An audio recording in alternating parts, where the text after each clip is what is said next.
영리한 의식은 원형을 고려하지 않았을 때 개개인과 사회에 닥치게 될 끔찍한 결과를 잘 안다. 원형이 일부는 정신적 요소이고 다른 일부는 마치 충동에 내지 않은 숨어있는 의미와 같은 것처럼 정신도 내가 앞에서 제시한 바와 같이 모순을 간직한 역설적인 것이다. 즉 커다란 도움이자 동시에 커다란 위험인 것이다.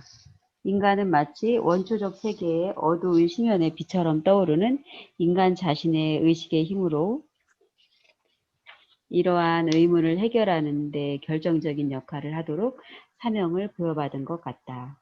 사람들은 물론 어디에서도 이러한 일을 모른다. 특히 시몬적 현실과의 관계 상실을 대체하기 위해 고안된 무슨 주의가 꼽히는 곳에서는 더욱더 알기 어렵다. 그로부터 틀림없이 생겨나는 시몬의 집단화는 개인의 의미를 파괴하고 그럼으로써 문화의 의미 자체를 파괴한다. 그러니까 정신은 자연 질서만을 방해할 뿐만 아니라 만약 그것이 균형을 잃게 되면 자신의 창조물까지도 파괴한다. 따라서 정신의 요소들에 면밀히 주의를 기울이는 것은 균형을 만들어낸다는 측면에서 개인에게서뿐만 아니라 인간 공동체 자체에도 의미가 있다. 그렇지 않다면 파괴적인 영향이 쉽게 우위를 점하게 될 것이다. 원자폭탄이 지금까지 도달하지 못했던 물리적 집단 말살의 수단이라면 잘못 인도된 정신의 발달은 시몬의 집단적 황폐화를 일으킨다. 오늘날의 상황은 창조주가 현재의 인류를 절멸하기 위해서 다시 한번 대홍수를 계획하고 있는 것이 아닌가 하고 의심할 정도로 걱정스럽다. 인류에게 원형의 존재에 관한 유익한 확신을 가르칠 수 있을 것이라고 믿는 사람은 전쟁이나 원자폭탄을 공동체로부터 추방하려는 사람들만큼이나 순진하다. 이런 조치는 허락 없이 수를 증가시켰다고 해서 쌍문이 바구미를 파문한 주교를 생각나게 한다. 의식의 변화는 하나하나의 인간에게서 시작되며 그것은 주로 정신의 발달 능력이 어디까지 이를 것인가 하는 문제에 주로 좌우되는 세계적인 일이다. 우리가 오늘날 알고 있는 것은 우선 발달 능력이 있는 소수의 개인이 존재한다는 사실뿐이다. 우리는 그 사람들의 수가 얼마나 되는지 알 수 없고 또한 의식 확장의 암시력이 무엇인지, 즉 그것이 주변에 어떤 영향을 주는지도 알지 못한다. 이와 같은 영향은 결코 어떤 이념의 합리성에 좌우되는 것이 아니라 오히려 변환을 위한 시간의 성숙 여부에 따른 실행에 의해서만 응답될 수 있는 물음에 달려 있는 것이다. 내가 이미 설명한 바와 같이 심리학은 다른 자연과학과 비교해 보았을 때 그 학문적 대상 바깥에 존재하는 토대가 부족하기 때문에 곤란한 상황에 처해 있다. 심리학은 자체 내에서 직접 옮기거나 자체 내에서 직접 묘사할 수밖에 없다. 그 연구 대상의 영역을 확장하면 할수록 그리고 그것이 복잡해질수록 대상과 구별되는 관점이 부족해진다. 그 복잡성이 경험적 인간의 복잡성에 이르게 되면 심리학은 어쩔 수 없이 정신과정 자체로 귀결되어 버린다. 심리학은 더 이상 정신과정과 차별될 수 없고 그 자체가 되고 만다. 그러나 그 효과는 그렇게 됨으로써 그 과정이 의식에 다다른다는 것이다. 이로써 심리학은 무의식이 의식성으로 향하려는 갈망을 실현한다. 그것은 정신과정의 의식화이지만 더 깊은 의미에서는 정신과정의 설명이 아니다. 정신적인 것에 관한 설명은 정신 자체의 생명 과정일 수밖에 없기 때문이다. 심리학은 스스로 학문으로서의 지위를 버리고 바로 그렇게 함으로써 과학적 목표에 도달한다. 모든 다른 학문들은 그 자체로 외부의 면을 지닌다. 그러나 심리학은 그 대상이 모든 학문의 주체이기 때문에 그렇지 않다. 심리학은 필연적으로 의식 가능한 내용을 통합하는 정신 고유의 발달 과정에서 그 정점에 이른다. 그것은 정신적 인간이 전체를 실현함을 의미한다. 이것은 자아의식에게는 특이하고도 설명하기 어려운 결과를 초래한다. 개성화 과정의 영향 아래에서 주체의 변화를 내가 적절하게 표현할 수 있을지 잘 모르겠다. 그것은 비교적 드문 현상이며 무의식의 통합을 위해서 필수적인 무의식적 인격 구성 요소에 오랫동안 몰두해 본 사람만이 알 수 있는 일이다. 만약 인격의 무의식적 부분이 의식화된다면 무의식적 부분이 이미 오래전부터 존재해온 자아인격에 단지 동화될 뿐만 아니라 오히려 자아 인격의 변화가 일어난다. 큰 어려움은 바로 방식의 변화를 특징 짓는 일이다. 자아는 일반적으로 확고하게 짜 맞추어진 콤플렉스이며 병적인 장애를 감수하지 않으려면 그것과 연결된 의식과 그 연속성은 쉽게 변화될 수도 없고 변화되어서도 안 된다. 왜냐하면 자아 변화와 가장 가까운 대비는 정신병리학의 영역에 있는데 그곳에서 우리는 신경증적 해리뿐만 아니라 정신분열적 분해, 심지어 자아의 붕괴까지도 볼 수 있다. 같은 영역에서 우리는 또한 이 표현이 허락된다면 병적인 통합의 시도를 관찰하게 된다. 그러나 이것은 무의식적 내용이 어느 정도 거세게 의식으로 침입할 때 생기는데 이때 자아는 침입하는 것들을 동화시킬 능력이 없다. 그러나 이와는 다르게 자아 콤플렉스의 구조가 강해서 치명적인 와해를 입지 않고도 무의식적 내용이 밀려 들어오는 것을 감당할 수 있으면 동화가 이루어질 수도 있다. 그러나 이 경우에는 무의식적 내용이 변화할 뿐만 아니라 자아도 변화한다. 자아는 비록 자신의 구조를 보존할 수는 있지만 중심적이며 지배적인 위치에서 옆으로 밀려나게 되고 결국 자신의 위치를 어떠한 상황에서도 관철시킬 수 있는 필수적인 수단을 갖고 있지 않은 고통을 감수할 수밖에 없는 관객이 되어버린다. 의지를 관철시킬 수 없는 이유는 의지 자체가 약해져서가 아니라 오히려 특정한 생각들이 의지를 방해하기 때문이다. 즉 자아는 무의식적 내용이 흘러 들어감으로써 인격이 생기를 얻고 풍부해지며 범위와 강도 면에서 자아를 넘어서는 형상을 만들어내게 됨을 발견하지 않을 수 없기 때문이다. 이와 같은 경험은 지나치게 자기중심적인 의지를 마비시키고 또한 비록 어렵기는 하지만 자아가 두 번째의 위치로 물러나는 것이 어차피 질 것이 분명한 가망 없는 싸움보다는 더 낫다고 자아를 설득한다. 이러한 방법으로 자유롭게 사용될 수 있는 에너지로서의 의지는 차츰 더 강한 요소, 즉 내가 자기라고 표현한 새로운 전체적 형상에 속하게 된다. 이 상태에서는 물론 덮어놓고 권력 본능을 쫓아가서 우세한 자아의 환상을 유지하기 위해 자아를 즉각적으로 자기와 동일시하려는 최대의 유혹이 생긴다.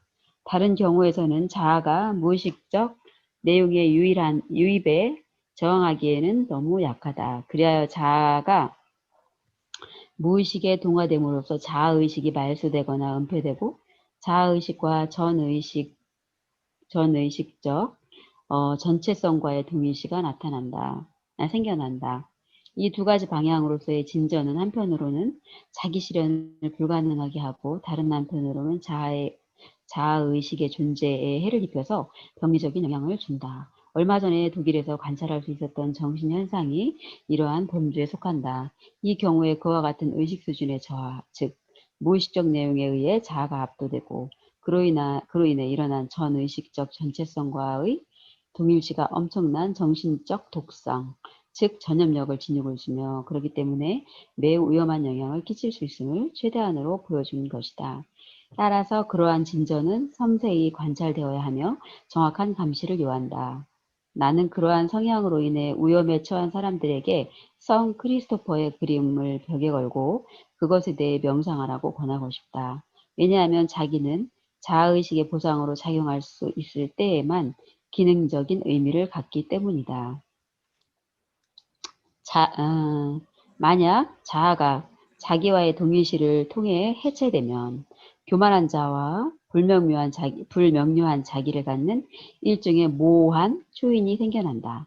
이러한 사람은 그가 구원자처럼 행동하든 또는 재앙을 가져오는 자처럼 행동하든 빛, 시몬의 작은 불꽃, 즉 어둠이 밀려올 때 가장 밝게 빛나는 작은 신적인 빛을 갖고 있지 않다. 어두운 구름이 앞에 있지 않다면 어떻게 무지개가 존재하겠는가? 이 비유를 통해 내가 상기시키고 싶은 것은 개성화 과정의 병리학적 대비가 유일한 것이 아니라는 것이다. 우리의 개성화 과정의 궁극적 예증을 보여주는 전혀 다른 종류의 정신사적 기념물들이 있다. 나는 특히 선불교의 공안을 지적하고 싶은데 그것은 패러독스를 통해 쉽게 간파할 수 없는 자아와 자기와의 관계를 전격적으로 밝힌다. 십자가의 요한은 전혀 언어가 다르지만 서양인들에게는 훨씬 익숙한 언어로 같은 문제를 시몬의 어두운 밤으로 묘사했다. 한편으로 정신병리학의 영역과 다른 한편으로는 동서양의 신비주의의 영역으로부터 유사성을 끌어내는 것이 필요한 이유는 이것의 성질 때문이다. 즉, 개성화 과정은 정신적인 한계 현상이고 의식화되기 위해서는 매우 특별한 조건을 필요로 하기 때문이다. 그것은 아마도 미래의 인류가 받아들이게 될 발달 과정의 첫 부분일 것이다. 그러나 그것은 먼저 병적인 잘못된 길로, 즉 유럽의 재앙으로 인도된다. 콤플렉스 심리학을 아는 사람들에게는 이미 오래전부터 확정된 의식화와 자기와 개성화의 차이를 다시 한번 밝히는 것이 불필요할 것이다. 그러나 나는 개성화 과정이 자아의식화와 혼돈됨으로써 자아와 자기가 동일시되어 심각한 개념상의 혼란이 생겨나는 것을 되풀이해서 보게 된다. 그렇게 되면 개성화는 단지 자아 중심주의나 자기 성애가 되어버린다. 그러나 자기는 오랜 옛날부터의 상징학이 증명하듯 단순한 자아보다 무한히 많은 것을 포괄하고 있다. 즉 그것은 자기 자신이며 자아와 같이 모든 다른 자기들이다. 개성화는 세계를 배제하는 것이 아니라 자기 자신 속에 세계를 포용하는 것이다. 이로써 나는 이제 설명을 끝맺고자 한다. 나는 심리학의 발달과 근본적인 문제를 대략적으로 설명하고 그렇게 함으로써 이 학문의 정신, 그 정수에 관한 견해들을 전달하고자 했다. 내가 다룬 주제가 특별히 어렵다는 것을 감안하면서도 이에 기꺼이 응해주고 주의를 기울여 줄 것을 독자에게 지나칠 정도로 요구하게 된 점 용서를 구한다. 근본적인 논의는 학문의 자기 성찰 숙고에 속하지만 그것이 재미있는 경우는 거의 없다. 여기서 멈춰서 우리 조금 나눠보죠. 네. 이 부분이 굉장히 깊은 내용이어서 우리가 단번에 다 이걸 알 수가 없고 이걸 깨친다면 동서양의 우리 가장 깊은 영성적인 내용을 깨치는 거죠. 여기서 이분이 지금 얘기하고 있는 것은 서양 사람들이 최대한 노력해서 동양 사람들이 깨치고 있는 어떤 진리에 대한 개념을 이해하려고 하는 거죠, 지금.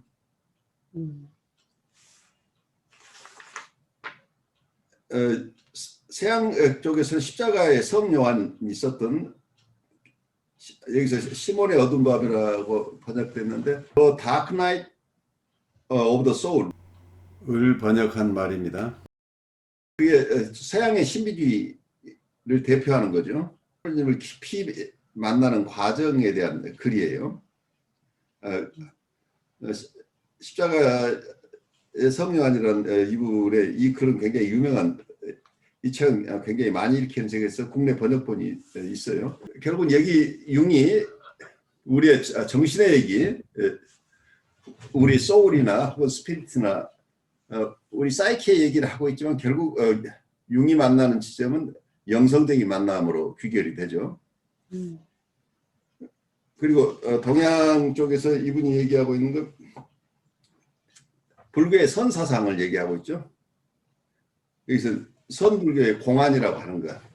인간의 정신을 이해한다고 할 때 정신을 떼어서 이해할 수 있는 게 아니고 이 우주가 어떻게 창조되고 그리고 그 우주는 어떻게 움직여지는가에 대해 이러한 도리를 깨쳐야만 우리 인간을 이해할 수 있다는 거죠. 그래서 굉장히 큰 이 우주적인 원리를 중심으로 해서 인간을 이해하려고 하는 이 노력을 융이 애써 하고 있는 거죠. 그래서 동서양의 것들을 굉장히 많이 이해를 하고 있어요. 이해를 하고 있지만 이건 수없이 많은 분들이 힌두교 쪽에서의 오랜 전통, 그리고 힌두교로부터 독립된 어떤 불교의 오랜 전통, 그리고 불교가 중국에 건너와서 또 선불교로 바뀌면서 중국이나 한국이나 일본을 통해서 선불교가 굉장히 발달해 있지만 또 동양 내에서의 노자, 장자의 철학, 그리고 유교, 공자로부터 시작되는 유교의 전통들, 유교가 발달하면서 나중에 주자학이라는 게 발달하면서 그 주자학이 조선에 와서 한국의 독특한 또 주자학으로 발달하죠. 그리고 중국에 통해서 들어온 불교도 한국에서 원효대사나 음. 사명대사 뭐 이런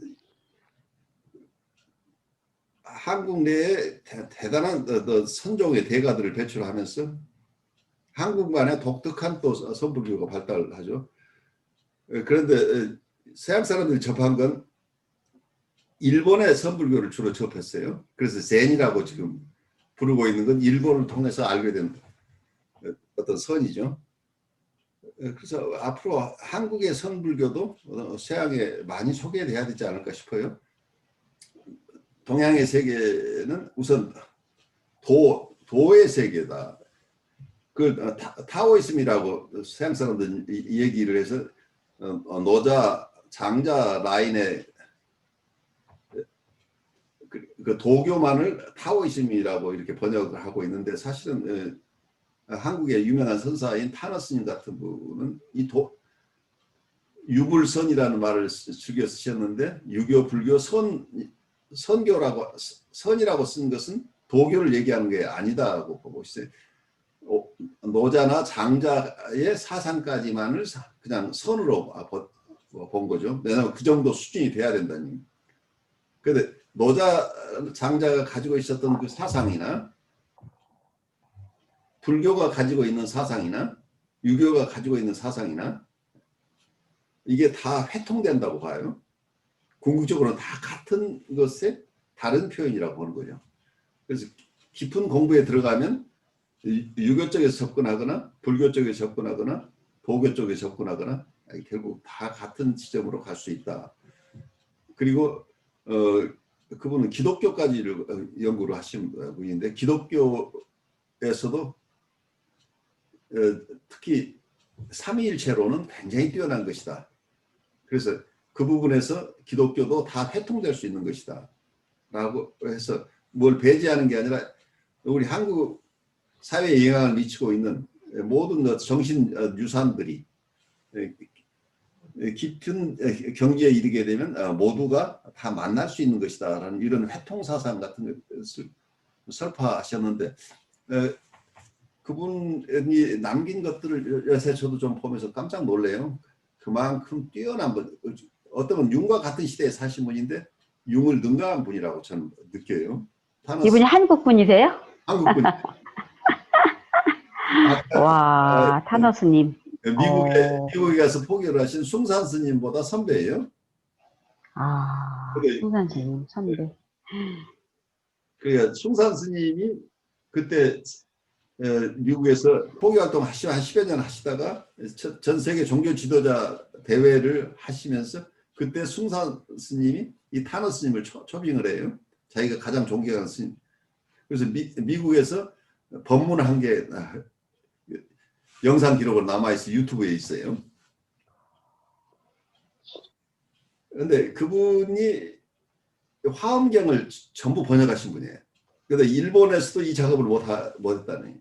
일본도 8만 대장경 중에 화엄경이 가장 진수 중에 진수인데 이 화엄경을 번역하려고 하니까 어느 한 사람이 번역할 수가 없어서 불교를 아는 사람 그리고 한문을 아는 사람 그리고 여러 분야의 사람들이 공동으로 모여서 번역을 하는데 결국 실패했다는 얘기예요.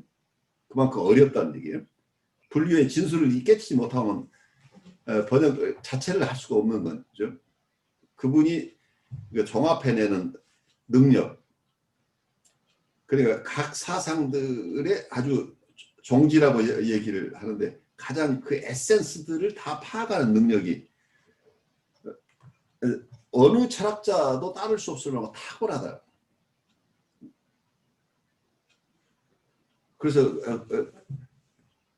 우리가 융을 공부하면서도 굉장히 어려운 이유가 융이 이걸 다 소화해내지 못했기 때문이라고 제가 느껴요. 이걸 공부를 하면서 계속. 그래서 어떤 면은 결국 동양의 사상은 공의 사상인데 그러니까 우주의 원리는 공이다는 거죠. 공이라는 게 없는 거잖아요. 없는 거죠. 허공하다 그럴 때 공. 이 공의 의미를 깊이 깨쳐야 된다는.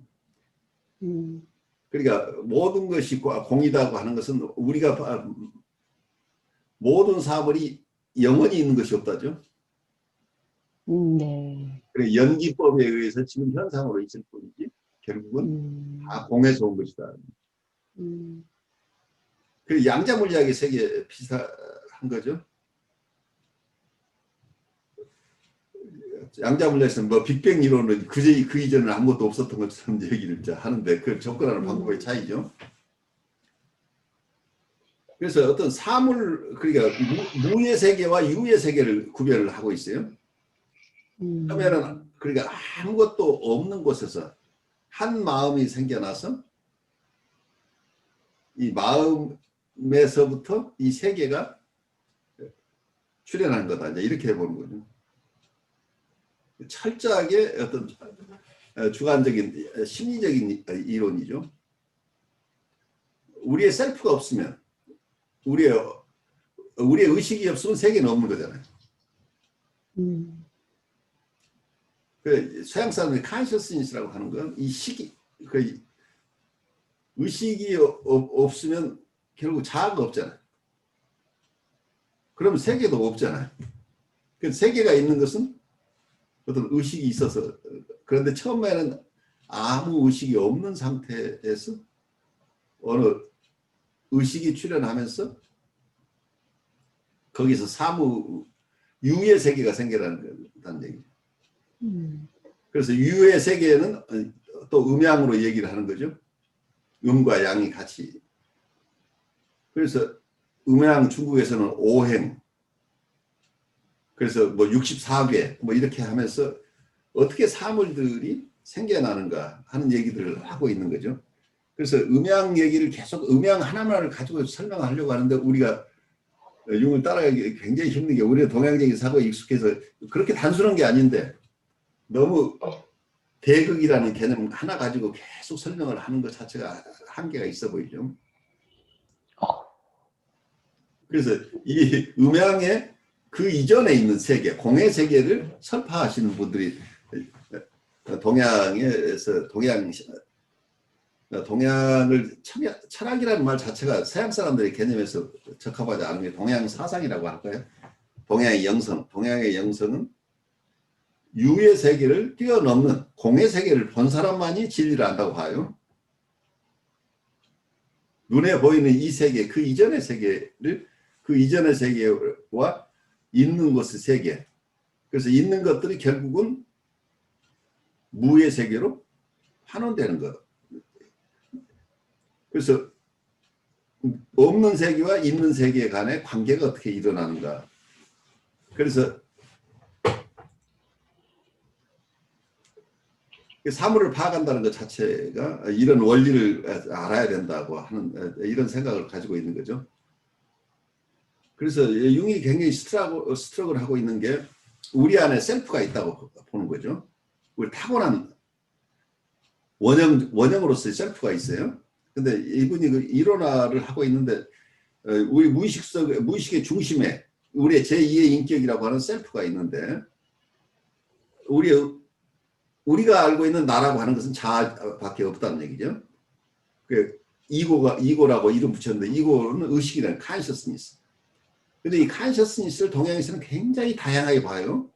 우리가 의식, 무의식이 정도가 아니라 의식이 1식, 2식, 3식, 4식, 6식, 7식, 8식 이렇게 의식 자체를 굉장히 다양하게 분류를 하고 힌두교나 이런 데서는 그 속에서 맨 마지막 단계 7식이나 8식 가면 이제 무의식의 개념들을 설명하기 시작한다. 그래서 의식 자체도 이게 다양하게 나누고 있는 게 이런 쪽에서 그냥 하나의 의식으로 설명을 하려고 하니까 굉장히 어렵겠죠. 그래 의식과 무의식의 세계가 그렇게 단순하지 않다고 보는 거예요. 동양분들은. 그래서 깊은 무의식의 세계를 탐구하는 그러니까 무의 세계를 탐구하는 이런 선생들도 있지만 또 한쪽에서는 의식의 세계, 깊은 의식의 세계를 다 철저하게 파헤치는 승려들이나 이런 분들이 있어서 굉장히 다양하게 발달되어 있는 거지. 정신문화는. 그 정신문화가 서양 사람들이 한 사람이 당대에 자기가 공부해서 터득할 수 있을 만한 정도가 아니에요. 그러니까 아까 타르스님 같으면 이분은 22세 출가하셨는데 그 이전에 젊은 시절에 이미 한학에 능통하신 분입니다. 유학을 충분하게 다 깨친 사람이 나중에 진리를 깊이 이해하다 보니까 전국에 있는 학자들과 교류하면서 편지를 띄우고 이러면서 자기가 이해되지 않는 부분을 서로 나누던 이런 과정 속에서 자기 스승을 만나요. 스승하고 3년간 편지를 주고받다가 그분만은 자기를 가르칠 수 있는 사람이라 느끼고 그분을 찾아가는 과정이 나와요.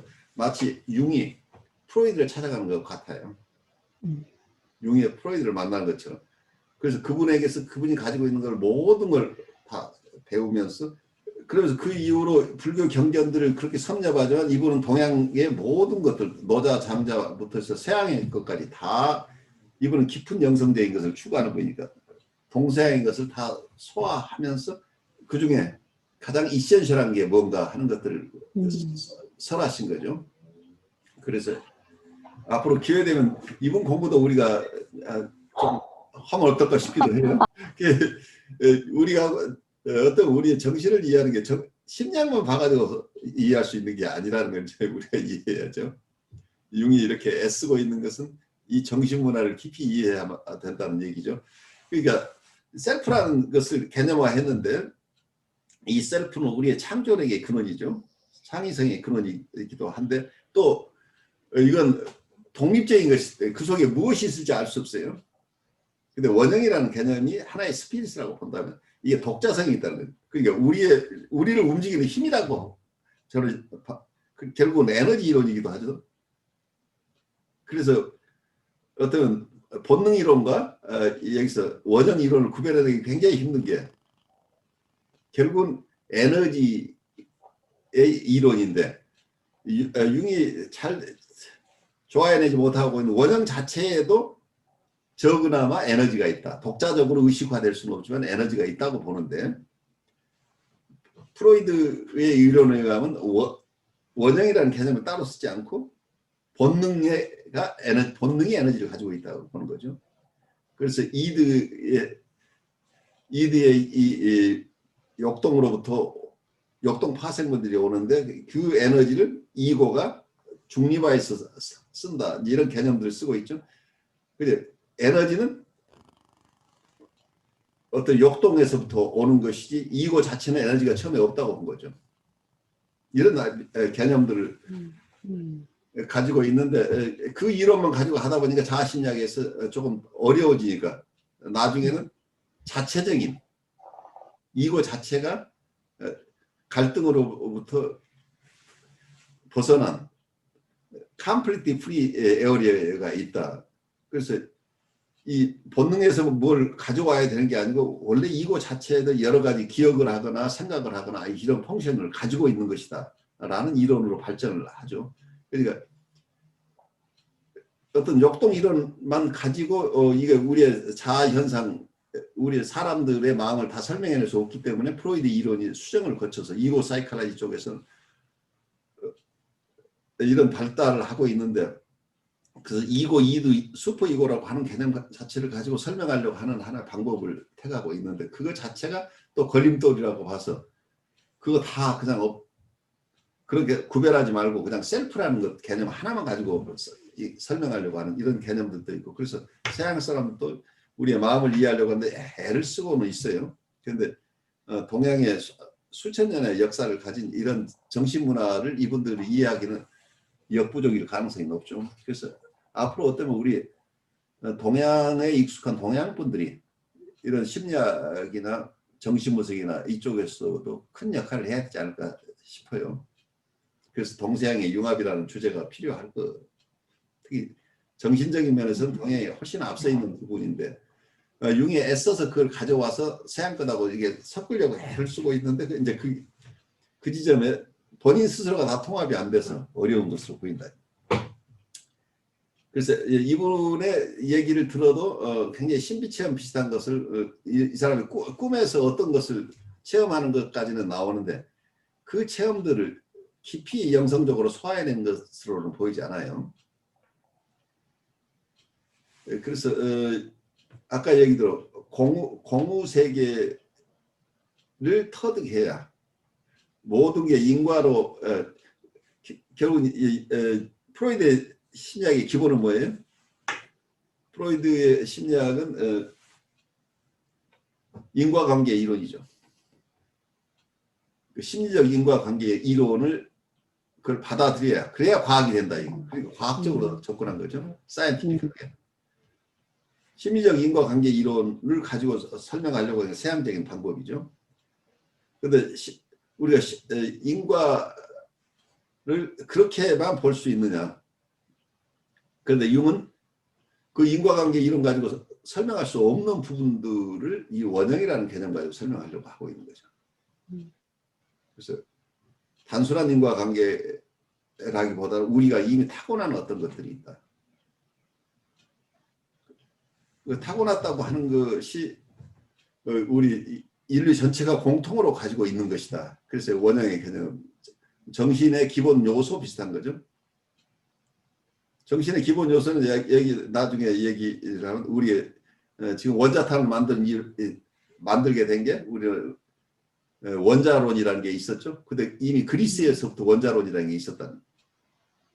그래서 이건 굉장히 추상적인 개념이었죠. 원자론. 누가 그 당시에 현미경을 가지고 원자를 알고 원자론을 얘기한 게 아니고 이건 굉장히 사변적인 철학적인 거예요. 그래서 이게 어떤 원형의 개념이라고 보는 거죠. 그런 것을 가지고 있어서 그 원형이 있다고 생각하고 그걸 계속 공부하다 보니까 정말 우리가 원자라고 생각할 수 있는 것을 이제 찾았다. 이게 원자다. 라고 했는데 그것도 이제 우리가 다 알고 있다고 하는 것 자체가 알고 있다는 것을 동양에서 얘기는 우리가 알고 있다고 하는 것이 있으면 결국 다 알 수 없다는 거죠. 알고 있으면 결국 모르는 게 있게 된다. 우리가 알고 있는 것이 없다는 지점에 가면은 모든 것을 알게 된다. 이런 아주 역설적인 패러독스가 동양 속에는 있어요. 우리가 아는 게 아니라는 것을 이해할 때 참으로 알게 된다. 이런 아주 굉장히 어려운 개념들이 숨어 있는데 임상적으로 볼 때 이 셀프라는 개념이 있다고 한다면 보통 우리가 의식적으로 사는데 어떤 사람은 갑자기 자기 안에서 어떤 굉장히 큰 어떤 힘들이 움직이기 시작하죠. 그래서 나를 굉장히 불안하게 하는 힘도 있고 나를 어떤 것을 추구하게 하는 힘도 있다는. 그런데 이때 융은 봤을 때 이때 이미지들이 움직이기 시작한다. 그 이미지들은 아키타입으로부터 온 거다. 어떤 경우에는 그게 아주 현명한 노인, 융이 경험했던 것은 와이스 올드맨이죠. 자기 안에 자기보다 자기 세대 이전에 살았던 어떤 노인의 지혜로운 노인이 자기 안에 있는 것으로 체험을 했어요. 이걸 이분은 자기 셀프로 봤어요. 그래서 이분의 인격에는 넘버 1 퍼스널리티, 넘버 2 퍼스널리티가 느껴졌던 거죠. 그래서 넘버 2 퍼스널리티의 존재를 이분을 그걸 좋아해내는 게 굉장히 힘들었던 건데 그래서 어떤 힘이 자기한테 있다고 한다면 그게 뭔가 태어날 때부터 내 안에 있는 어떤 원형으로부터 출현하는데 그 출현하는 모습은 각각 사람에게 다르죠. 원형이라고 얘기할 수밖에 없는 게 그것을 구체적으로 기술하게 되면 이미 그건 원형이 아닌 거잖아요. 그게 어떤 모습으로 출현할지 모르는 다양한 모습으로 출현할 수 있는. 근데 언제 이게 출현할지도 잘 모르는 거고. 이게 무의식 속에 있다. 근데 이걸 이 원형이라는 개념을 셀프도 원형이라고 하는데 그럼 거기에 아니마나 아니무스나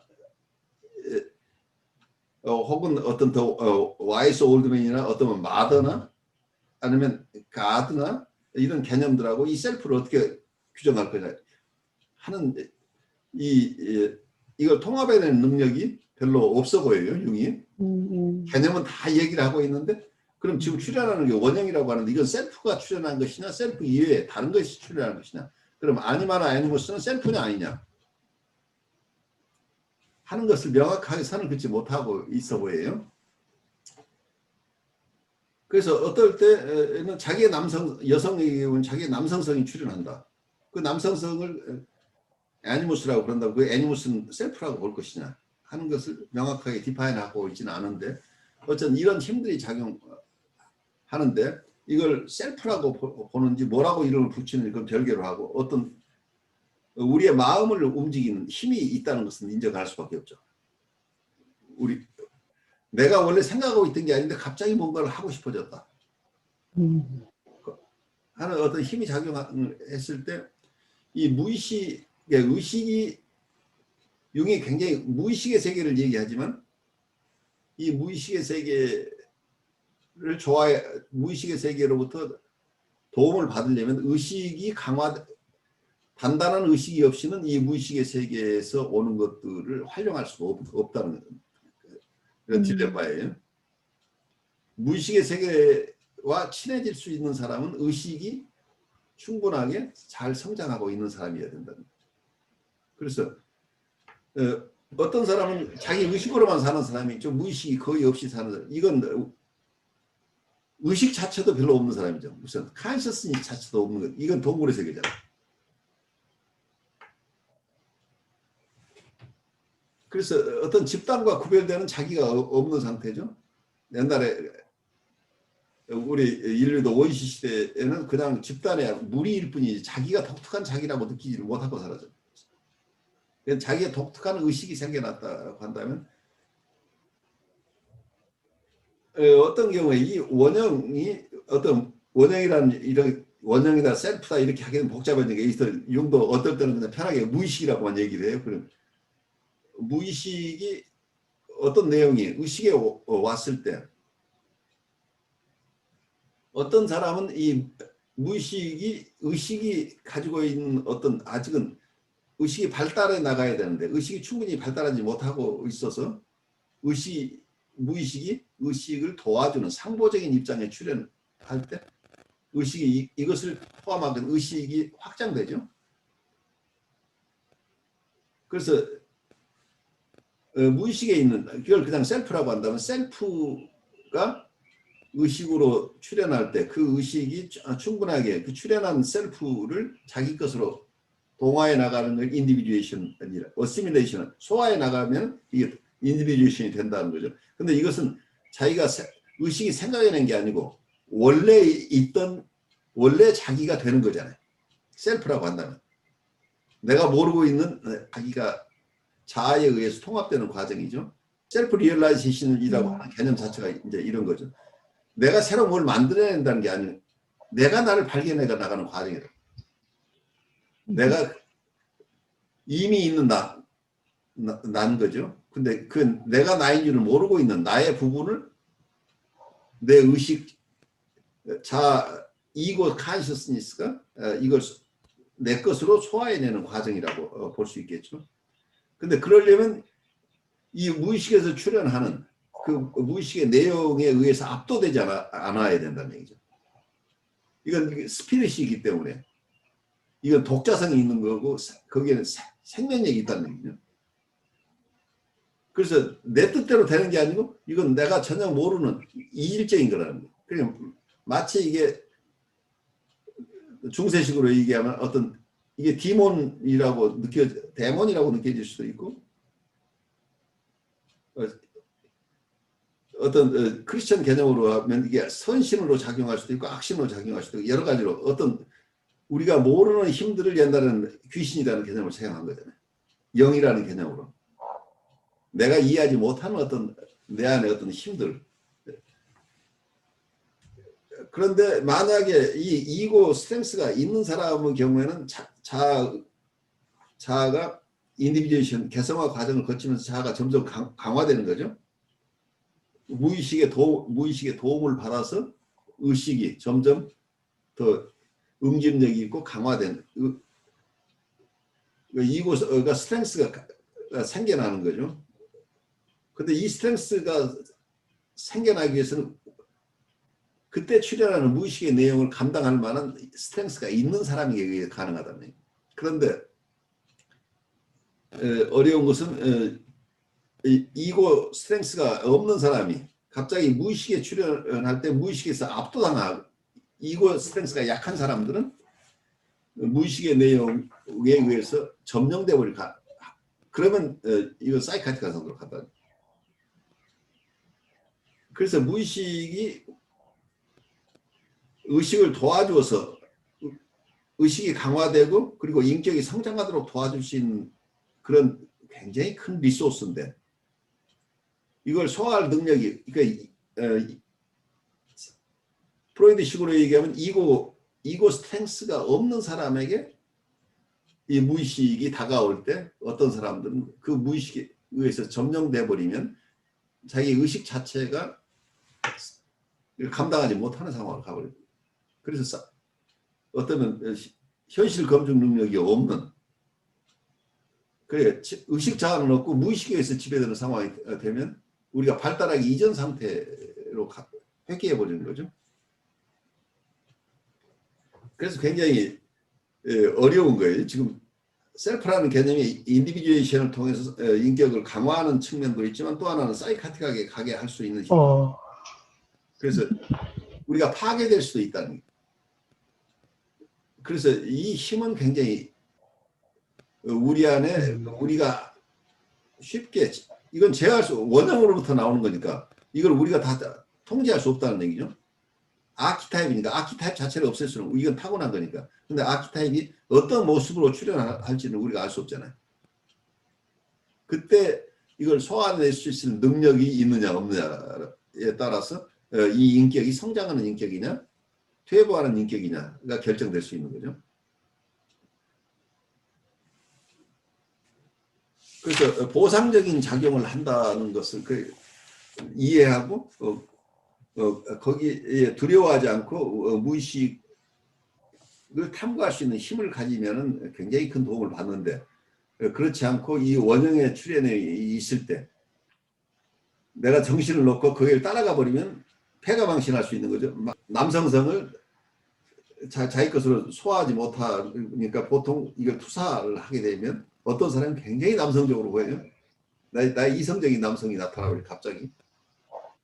근데 원래 이게 자기 건데 상대방이 투사하니까 그 상대방이 정말 남성적인 그렇게 아주 훌륭한 사람이 아닌지는 몰라요. 투사된 그 애니무스에게 내가 반하게 된다는 거예요. 그러면 그 사람 그 대상하고 관계를 맺고 싶은 강렬한 욕구 때문에 지금까지 자기가 살아온 것을 다 놓아버릴 수도 있다는 거예요. 그래서 사고가 난다는 얘기죠. 이게. 그래서 자기 무의식에서 출현하는 것들이 결국 그걸 소화하지 못하면 굉장히 파괴적인 힘으로 자기가 살아온 이 자아가 거기에 완전 함몰돼 버리는 상황이 일어날 수도 있다는 얘기예요. 그래서 굉장히 영적인 공부를 하시는 분도 굉장히 조심스러운 게 니체가 어떤 면에서는 현대 철학적으로 굉장히 중요한 분이지만 아들러나 프로이드나 융에게 엄청난 영향을 미친 현대적인 심리학자였다고 저는 봐요.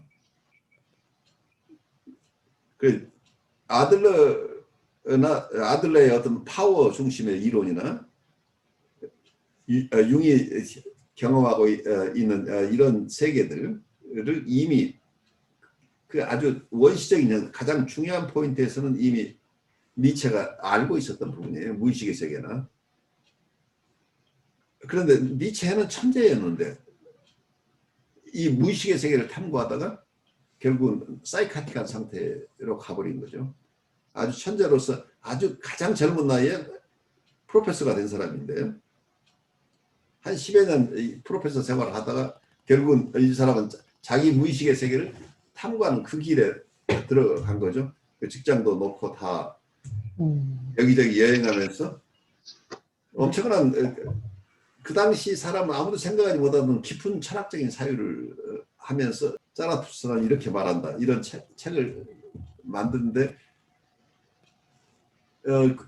이분은 그 당시의 세계에서 아무도 생각하지 못한 지점까지 간 분이에요.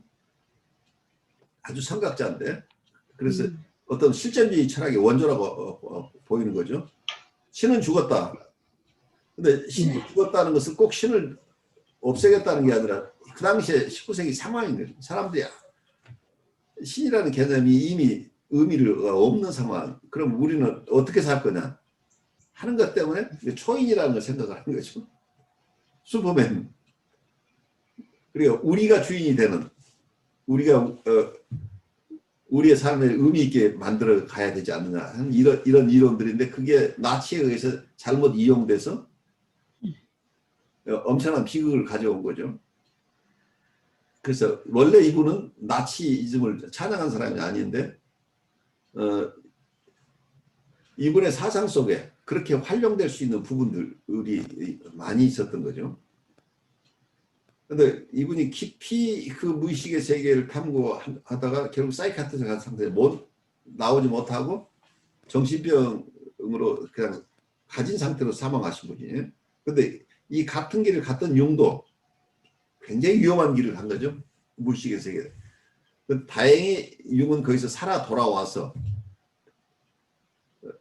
이분이 그 이후에 많은 저수를 하고 융의 분석심리학을 이렇게 수립을 한 것은 이분이 마치 동방견문록을 쓴 서양분과 비슷하죠. 과거에 어떤 동서양이 서로 나뉘어 있을 때 중국을 방문했던 마르코 폴로가 중국에 가니까 동양이라는 것은 이렇게 신기한 곳이다. 거기에는 황금이 이렇게 있고 우리 서양 사람들이 생각하지 못하는 별 세계가 있다는 이 동방견문록을 남겼어요. 돌아가서 그걸 보고 영감을 받아서 많은 사람들이 동양에 오고 싶어 하다가 결국 아메리카 대륙을 발견했다 이런 얘기인데 그만큼 이분의 동방견문록이 미쳤던 영향은 엄청난 거죠. 그 이후에. 그래 융의 저술들은 말하자면 무의식의 세계에 대한 무의식 견문록이죠. 자기가 체험했던 무의식이에요. 근데 무의식의 세계는 어떤 면은 언어 이전의 세계이기 때문에 이걸 언어로 표현한다는 게 어렵다는 얘기예요. 분리문자의 세계죠. 불교식으로 얘기하면 수없이 많은 경이 있지만 8만 대장경이 있지만 깊은 곳에 가면 이 문자로 전달될 수 없는 게 있다. 그래서 그 분리문자의 세계를 깨치기 위해서 평생 선을 하면서 깨치려고 애쓰고 있는 거죠. 그래서 그 문자의 세계가 의미 없어서가 아니라 그 문자의 세계를 정말 깊이 이해하려면 이 문자만을 가지고는 그걸 이해하지를 못한다는 그 체험을 통해서 이해해야 된다. 그래서 선정에 들어서 그 깊은 이 우주의 진리를 깨치기 위해서 그렇게 수십 년씩 수행을 하는 거죠. 그 수행을 통해서만 이 경전들을 깊이 이해할 수 있다 하는 거죠. 그러니까 아까 그 타나 스님이라는 분도 유불선에 다 능통하신 분이지만 그걸 다 깨치는 과정에서는 끊임없이 참선을 통해서 이걸 탐구했었다는 얘기죠. 그래서 아마 그런 얘기도 어디에서 보니까 번역을 하다가 잘 안 되면 이분은 선정에 든다는 거예요. 아, 어디요? 번역을 하다가 네. 이걸 번역 안 되는 부분을 그러면 참선에 든다는 거예요. 참선. 아, 네. 그래서 그 문자를 넘어서 있는 깊은 의미를 깨쳐야만 이게 된다는 얘기죠. 그래서 융이 이런 동양 사람들이 2000년 이상 3000년 4000년 이렇게 오래 해오던 이런 동양 사상의 흐름을 이분이 자기는 서양 것을 열심히 서양의 영지주의나 기독교 쪽에 여러 종교적 혹은 영성적 유산들을 다 소화해내면서 동양 사상을 자기가 체득해서 이걸 아까 우리 동양식으로 하면 회통하는 이론, 동서양의 것을 다 통합해서 진리를 깨치는 그리고 우리의 마음을 완전하게 이해하려고 하는 노력을 한 분이라고 보이죠. 그래서 이분이 굉장히 애써서 우리가 큰 도움을 주고 있어요. 근데 내가 아주 재밌는 현상은 여러분하고 융을 공부를 몇 스메스터 하면서 저도 굉장히 스트럭을 하고 있는 거죠. 이분의 어떤 무의식의 견문록인데 그 견문이라고 하는 건 각자가 다른데 이분 그 소화한다는 게 누구에게나 도전이잖아요. 이분은 어느 한쪽으로 가봤어요. 근데 나는 다른 쪽으로 가고 있는데 이분이 갔다 왔다는 것을 내가 이해하는 것은 거의 불가능하죠, 사실은. 그래서 불가능한 것을 이해하려고 하니까 결국은 이걸 내 안에 품고 가야 되기 때문에 내 안에 갈등을 그냥 품고 가는 게 이분의 공부예요. 그러니까 동양의 지혜를 공부하는 것도 대장경을 읽는 분은 그 대장경을 바로 깨칠 수 없어요. 그래서 그 화두를 가지고 간다는 것 같죠. 그래서 여러분들이 이 서양식으로 얘기하면 이거 우리가 이렇게 느리게 공부할 이유가 하나도 없잖아요. 내가 한번 읽어보면 되는데 그게 안 되는 이유가 이건 깨침의 문제하고 연결되어 있기 때문에 그런 거죠. 문자로서 표현할 수 없는 것들을 문자로 표현해내고 있어서 그 깊은 체험적인 의미들을 우리가 이해해야 되는 거죠. 그리고 과거에도 동양 사상에 관한 책들을 읽는데 내가 읽히지 않았어. 젊은 시절에도. 알고는 싶은데 읽히지 않는 거죠. 내가 이해할 수 없는 영역이에요. 그 당시에. 그러니까 한자도 공부를 웬만큼은 해서 그 글자들은 알겠는데 무슨 의미인지를 내가 가져올 수가 없는 거예요. 나도 이런 것을 좀 공부하고 싶은데 문제는 그 당시에 내가 가진 경험이나 나의 지성 가지고는 접근할 수 없는 영역이에요. 그 동양의 것들은 깊이 들어가지 않고는 문자만 가지고 해석하는 건 굉장히 위험한 거죠. 그냥 문자로 보면 아 그런 얘기야 뭐 이런 건데 이게 우주의 원리를 우주의 원리를 설명하고 있는 것이고 인간의 마음에 아주 깊은 것들 그 마음의 원리들을 설명하고 있기 때문에 그 우주의 원리의 설명이 인간 정신의 원리의 설명하고 똑같은 거기 때문에 이게 둘이 아니고 하나라는 얘기죠. 그래서 대상에 대한 연구와 자기에 대한 연구는 분리할 수 없는 거예요. 이 우주는 결국 내 마음 안에 있는 거기 때문에 서양 사람들 얘기하는 투사라는 얘기 이미 동양 사람은 다 알고 있는 거예요. 이게 모든 것이 내 마음이 지어낸 것이다 라고 이해를 하는 거니까. 동양 사상으로 뜨면 글자로 보면 별거 아닌데 그 속에 너무 깊은 것이 있어서 접근할 수 없는 것들. 그러니까 번역문을 읽는다고 읽는 게 아니란 말이에요. 그러니까 마찬가지로 성경을 누가 교회에 나오지 않는 분이 학문으로서 성경을 한번 쭉 읽어요. 얼마든지 읽을 수 있어요. 근데 그 안에 있는 것을 깨칠 수 없는 거하고 똑같은 거죠. 동양 사상을 그 문자의 뜻만 가지고 읽어낼 수는 있어요. 요즘 번역서도 있으니까 그냥 뭐 사서오경 뭐 며칠이면 다 통독할 수 있는데 그 의미를 알 수 있는 별개인데. 그래 글로 써 있는 그것 너머에 있는 깊은 진리의 세계를 이해할 수 있냐는 얘기예요. 그래서 이게 엄청난 도전인 것은. 그래서 융 공부는 우리가 융 자신을 우리가 융이 가지고 있었던 세계, 융이 견문했던 무의식만을 이해하자는 게 아니라는 얘기예요. 제가 지금 선생님들의 얘기하는 이분의 그 어프로치 방법이 결국은 우리의 정신문화 내지는 우리의 정신의 세계, 우리의 마음의 세계를 깊이 이해하는 하나의 방법론이에요. 이분이 갔던 길이에요. 근데 우리 모두는 각각 다른 길로 갈 수밖에 없어요. 제가 가는 길이 다르고 여러분들 각각 다른데 이분의 스트럭을 했던 그 과정을 보면서 우리의 길을 갈 수 있는 하나의 가이드가 되는 거죠. 그렇다고 융이 갔던 길을 우리가 똑같이 갈 수 없는 거죠. 그래서 어떤 저에게는 굉장히 큰 신선한 충격이에요. 이분이 다 깨쳐서가 아니라 이분이 그 깨치려고 하는 그 과정 속에서 스트럭을 하는 게 나에게도 큰 도움이 되는 거죠. 산이여 물은 물이라고 하는 게 공의 세계와 유의 세계, 무의 세계와 유의 세계를 다 충분히 깨친 사람만이 그 말을 알아듣는다는 것을 이해를 해야 돼요. 그래서 그렇게 간단하지 않다는 얘기예요. 이게 제가 도울 선생님의 노자사상 아주 한참 좋죠. 들었거든요. 예. 근데 정말 그 금보 지금 교수님께서 말씀하신 어떤 아주 정말 유무 또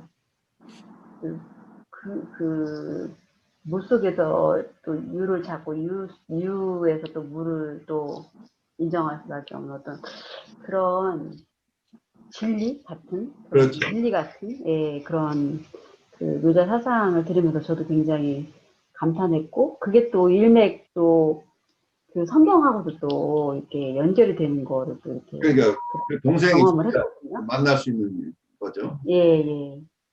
그래서 어, 통하는 것 같아요. 더 그러니까 깊이 들어가면 이제 통하는 것 같고, 그런데 그 개성화에 대해서 이제 여기 그런 말이 있잖아요. 그것은 자기 자신이며 이제 그렇게 되면 개성화는 단지 자아 중심주의나 자기 성애가 되어버린다.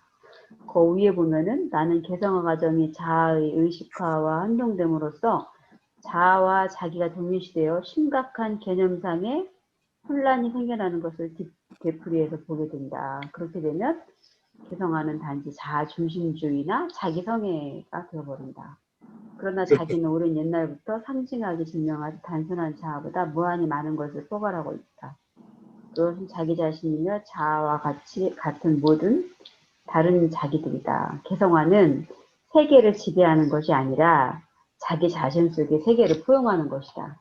이게 되게 핵심적인 말 같아요. 그렇죠. 그게 이게 동양의 사상을 여기 담고 있는 거죠.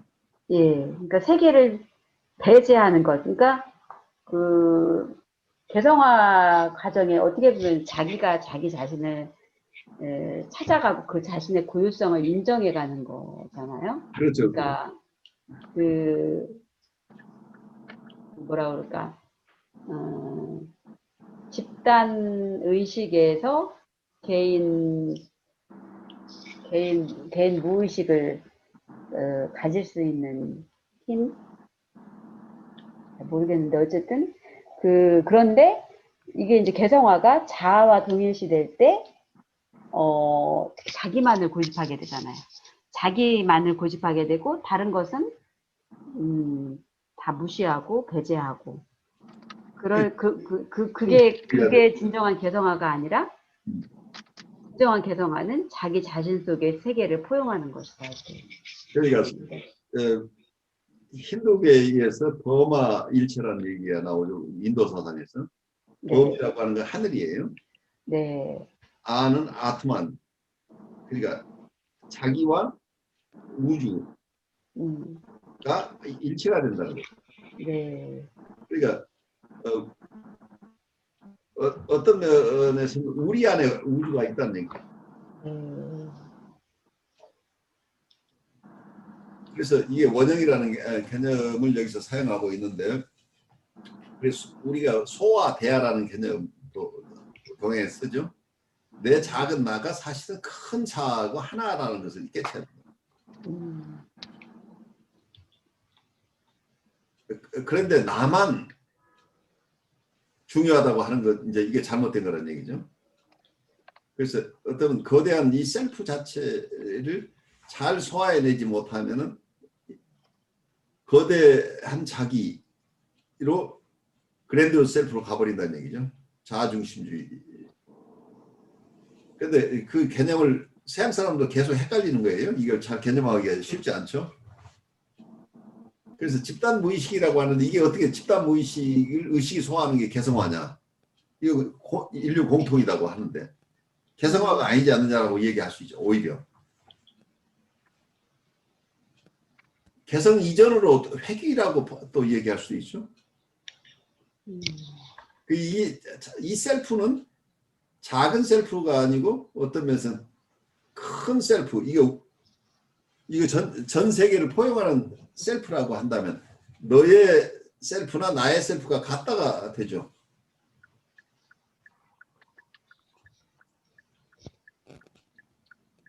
그래서 어쩌면 이 우주가 하나의 셀프가 움직이고 있다고 얘기를 할 수도 있겠죠. 이렇게 되면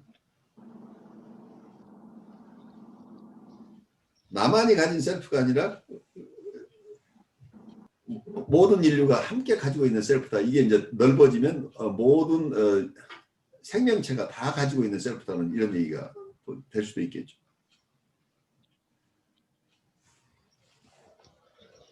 그런데 이런 개념들이 왜 필요한가는 인격의 도야를 위해서 필요하다는 거죠. 나만을 가지고 있는 내 것만을 고집하는 이런 인디비듀에이션이 아니라 이 전 인류가 함께 가지는 그 유산을 공유할 수 있는 자유스러움이죠. 이렇게 되면. 그래서 내 안에 갇혀있는 내가 아니라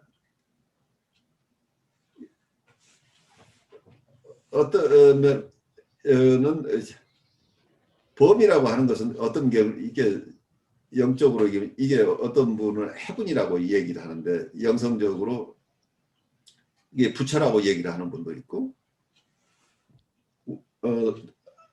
또 우리가 성령이라고 얘기하는 거예요. 그게 잘 들여다보시면 동서양이 같은 얘기를 하고 있는 게 우리는 불성을 가지고 있다.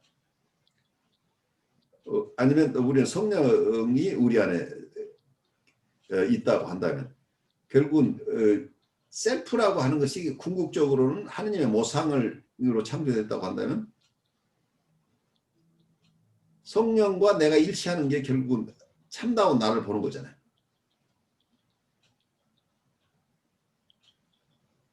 그래서 하느님과 같아지는 것이다. 그러니까 부처가 되는 것이라는 얘기잖아요. 그래서 불가에서는 우리 모두가 부처라는 개념을 가지고 있죠. 그래서 원래 부처인 내 모습을 발견하는 거라고 이렇게 얘기할 수 있겠죠.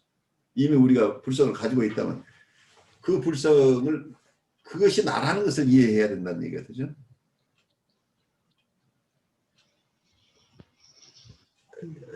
그래서 쉽게 깨칠 수 없는 것들이에요. 그리고 개성화라는 용어 자체가 세상적이라고 또 보여요. 저는.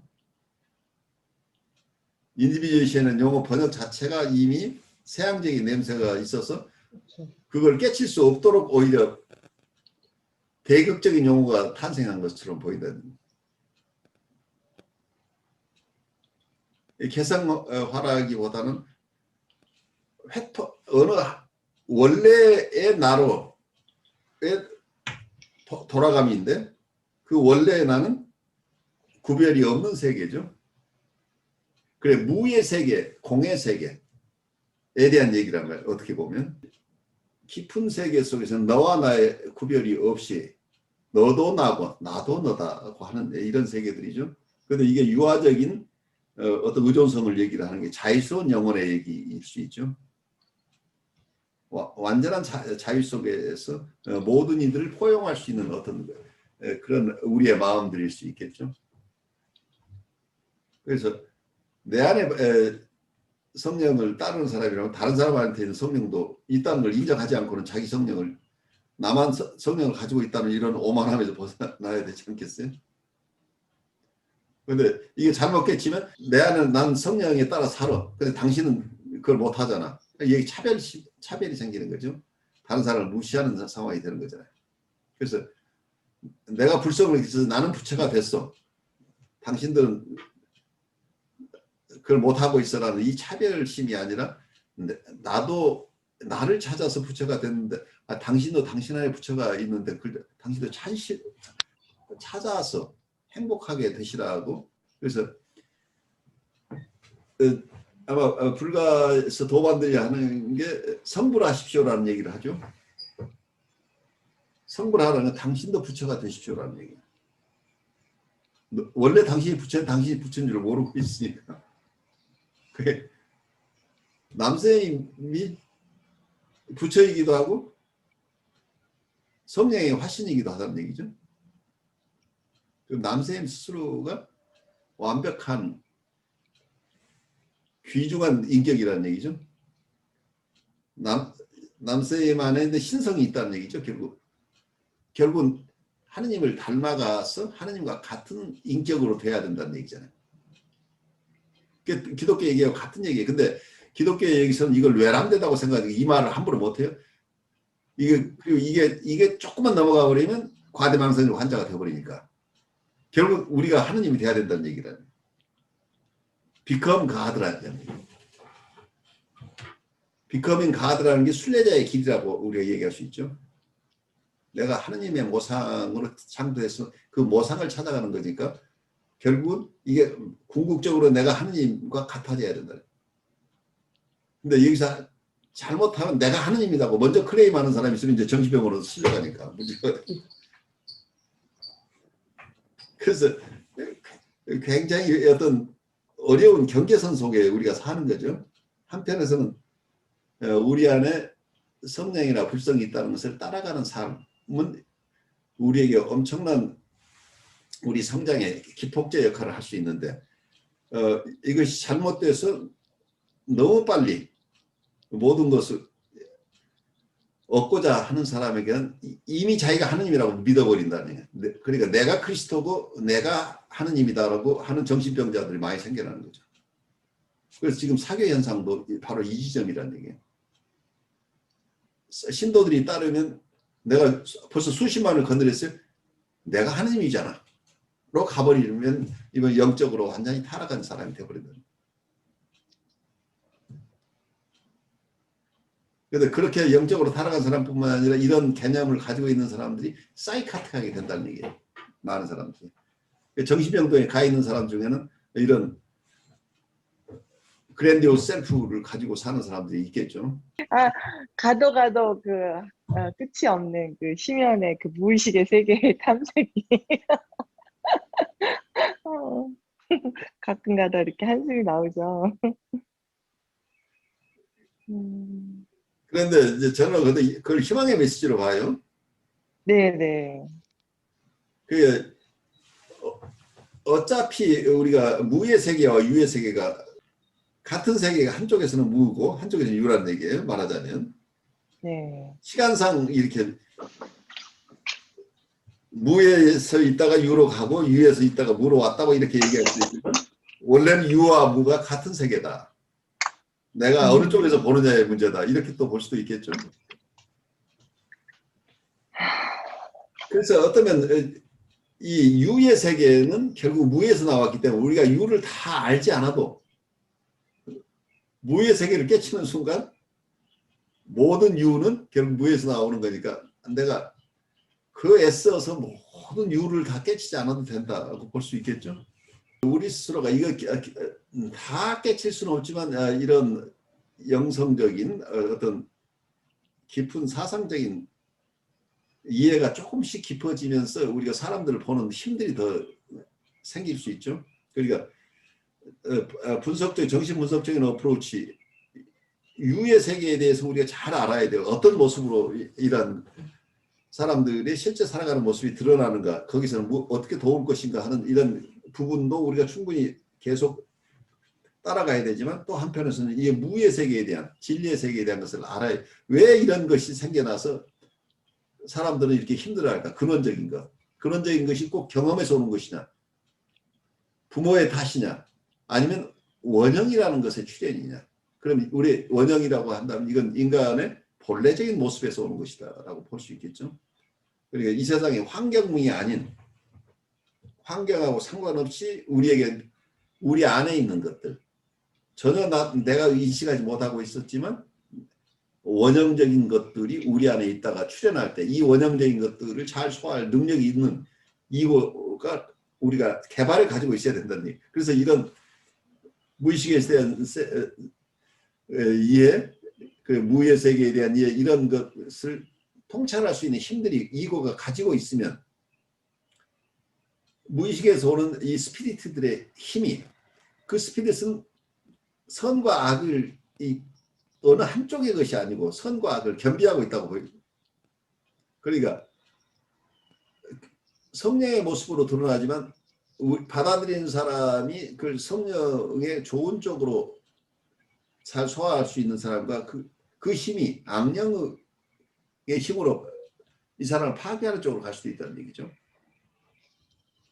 그래서 결국 우리의 어떤 정신분석 쪽에서는 이고 스트렝스가 얼마나 있느냐에 따라서 영성적인 세계를 만날 수 있는 힘이 있느냐 없느냐가 결정이 되죠. 한편으로는 이제 정신분석에서 말하는 인과론적, 그렇죠. 증상에는 항상 그 증상을 나타내는 항상 원인이 있다라고 보잖아요.